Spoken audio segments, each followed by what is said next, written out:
Hello and welcome to week 4 of English 200 and English 201.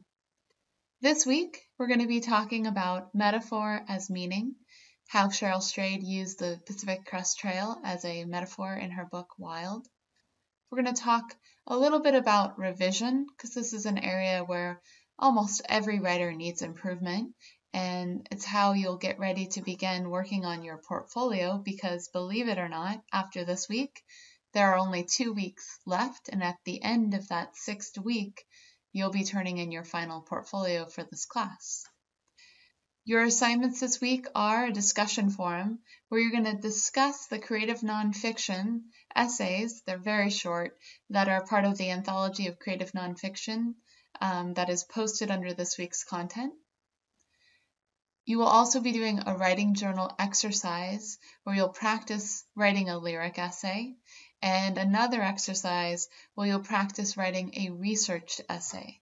Please know that your exercises are meant as drafts, as warm-ups, as ways to try out these forms.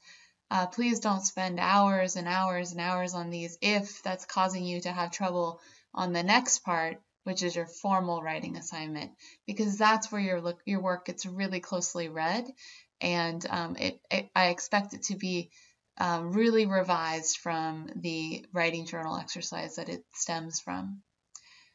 Finally, this week you'll be reading from an anthology of creative nonfiction, which is uploaded as a PDF under this week's content. Let's talk about Cheryl Strayed's book, Wild. This is a creative nonfiction book, so it's a little bit longer than an essay. There's a great video here, if you click on it on YouTube, that's the story of the story, how Cheryl Strayed talked about a very personal journey she went on, losing her mother at a very young age, very suddenly, and how by telling this terrible tragedy of the journey she had to take, she made it become universal. She made a best-selling story that so many people have connected to.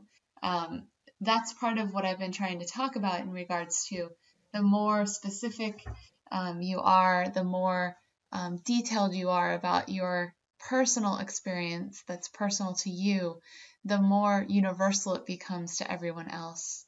It really feels strange and it feels wrong that that's the case, but it is the case. If you think of some of the most brilliant stories that you've ever read, that you've connected with, that you feel like you really, really love, it's because those stories are written in a way that draws you into someone's personal life and journey.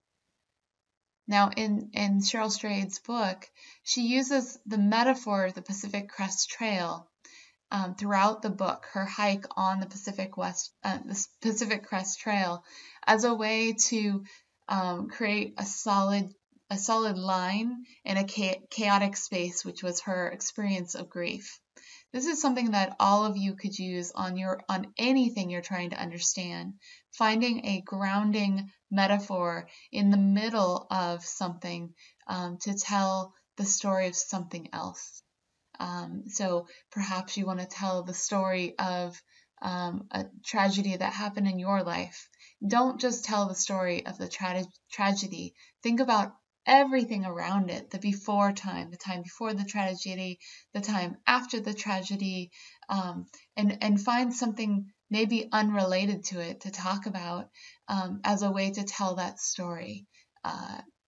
In Cheryl Strayed's book, the metaphor is very connected. The Pacific Crest Trail is very connected to the story she's telling, but you could use something that was connected or not connected.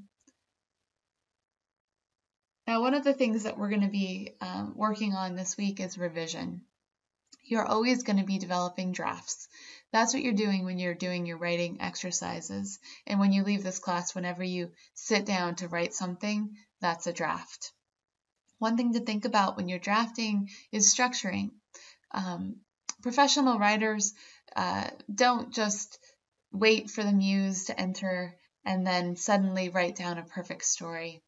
That's a myth that writers have made up. Most famously, Jack London was known to write 1,000 words a day and never revise.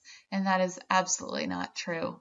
No one sits down and writes a perfect poem, a perfect essay, or a perfect fiction story or novel without a lot of drafts and hard work. One way to get yourself ready to write something, especially when you go for a larger scale, is through outlining, imagining the entire story structure, see the end and writing towards it. So this really helps when you're writing a creative nonfiction piece and you know where you want to go. Or you can do something called quilting, working from an image or an idea and flitting between these as you flesh out the piece. So you can start with, maybe you wanted to start with the idea of some central image that struck you, and then let that associatively move you to another part of the essay. Later on, when you're revising, you can work through what that order will look like. When you do research, you want to so say you're writing about a time period outside of your lifetime. Don't read about that period. Don't just go on to, don't Google, Pennsylvania 1850s, right? What you want to do is read in that period. A great example I like to provide here is that I wrote a book on this town called Pit Hole in western Pennsylvania. And it was an oil boom town that survived, legend has it, only 500 days. And the stories about this place are, as you would imagine, numerous, because there was amazing wealth found in the span of 6 months. The first wells that were that they placed there were making millions of dollars a day, and this is in the 1850s. In order to understand this place, instead of reading researchers' ideas of what happened there, I read a history of Pit Hole written by the reporter that lived in the town. So the guy that wrote the newspaper for the town, his name was Crocus, and he wrote this book about the town of Pit Hole while he was there, and it's an amazing story. There's probably a lot of inflation going on in it, a lot of tall tales, but that was kind of the way people wrote then. But it gives you a flavor for what people sounded like then, what was really going on. You really feel it in a way, you feel immersed in it in a way that you won't if you're reading someone's perspective of what that period was like. When you do research, and this is totally against anything you've learned in a research class, don't take notes. So if you want to start your research by just Googling, say you want to start, I'm going to go back to eucalyptus trees as my example, because I'm still looking at that tree. Say I wanted to write my creative nonfiction piece. I want to research the eucalyptus tree and how it got to Sonoma County. And I would start off literally by doing an internet search if I were writing that essay. This is against what you would be doing if you were writing a academic essay about the eucalyptus tree. But as a creative nonfiction writer, I would Google eucalyptus trees in California, eucalyptus tree farms in California, origin of the eucalyptus tree. These are some of the things I would Google and start reading through the content. While I'm reading through the content, I'm not going to take notes. I'm just going to absorb all the information. Just read and absorb, and then sit down and write, and you'll be amazed at the recall that you have and how it'll associatively come together. When you are revising your piece, so when you're going between the exercise that you've written in your journal and your final revised assignment piece, make your inner critics welcome. Get to know your piece in order to open it up to new possibilities. If you feel stuck, put your piece away and come back to it later. Ask yourself, what is this piece about? Is the language fresh? Is it clear? Where is it too long? Where is it underdeveloped? Does it end? Does it have a title? Editing. Address clarity, precision, continuity, and flow.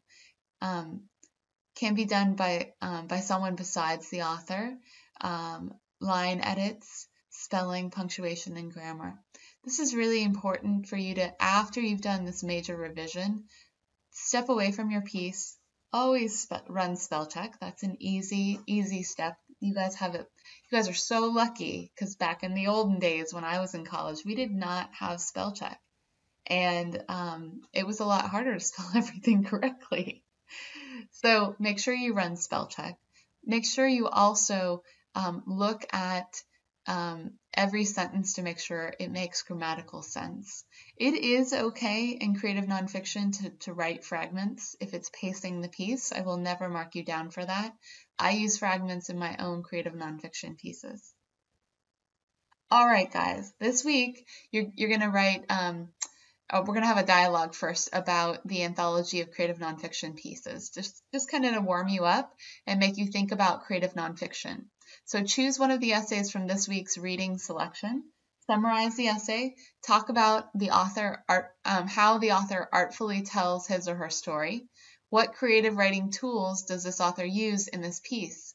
Why did you connect with this essay? The initial post is due this Friday by 11:59 p.m. and responses to your peers, at least 3, are due by this Sunday at 11:59 p.m. Your first writing exercise is going to be the lyric essay.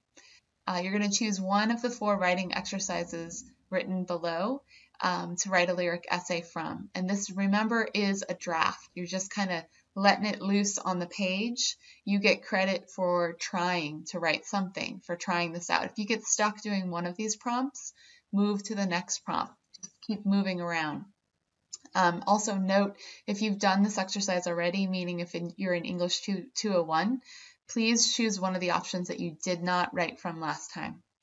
So you can either make a list or catalog by opening up a drawer in your kitchen or your memory or your bedroom and just list whatever is there. Be conscious of your word choices. Let the things discovered take you on a journey. You can start by making a list and then just let the things take you other places. You don't have to just make this a list. Write an essay where you let language lead the way. Attempt an essay that is nothing but phrases or incomplete sentences that exist only because the words themselves are powerful. This is probably the hardest one to do. Write an essay made entirely of Twitter posts of 140 characters or less, or Facebook status updates, or blog comments, or some other technology that I don't understand. Or write an essay of at least 8 short paragraphs, print it out, cut it up so that each paragraph is on its own little piece of paper, and then randomly reorder them and see what happens. All right, writing exercise 10. You're going to write a research essay. Make a list of things, places, people, phenomena that you're curious about, or things that mystify you. Why are stop signs octagonal in shape? Why do people get insomnia? How did the Loch Ness myth get started? What is the most beautiful butterfly in the world and where does it live? Why did my grandmother marry my grandfather? These are not the specific questions I want you to ask, but those are the types of questions I'd like you to think about. After spending time discovering a possible topic, choose one. Then spend some time researching your topic.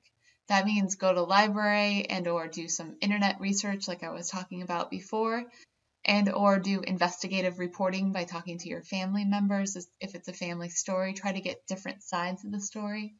Use what you find out to write a creative nonfiction essay of 250 to 500 words in length. But don't report back on what you've learned. Rather, show us something in a new light. Show us what it was like for you to discover this new thing. All right, last but not least is your formal assignment. Just like last week, you're going to spend some time revising one of these 2 exercises. You're going to be graded on how much effort you put into it and how much change there is between the first draft that you write in your writing journal and the final assignment that you put up on the assignment page. Please remember to upload a Word doc, not a PDF, not a text file, a Word doc in some way. These are some questions you can ask yourself about your creative nonfiction before you post it. Please make sure that you've gone through this list before you post your final assignment. Do I have a title? And you should probably also ask, does that title move the piece forward? Is it doing something for the piece? Is the reader opened up to the idea of the piece, not just the topic? Have you run spell check and corrected any grammatical errors? Is your revision significantly different than the exercise you wrote in your journal this week? Have you created a strong, distinctive voice? Have you remembered to fill in the details that may seem obvious to you but won't to readers? Have you avoided making yourself look unbelievably good? Are any factual claims defendable? Will anyone potentially be hurt by your writing? Do you understand how your writing connects to the larger world around you? Have you made the best use of literary methods like metaphor, simile, word choice? All right, guys, that's it for this week. Next week, we're going to move away from creative nonfiction and we're going to start working on fiction. Looking forward to seeing your work online.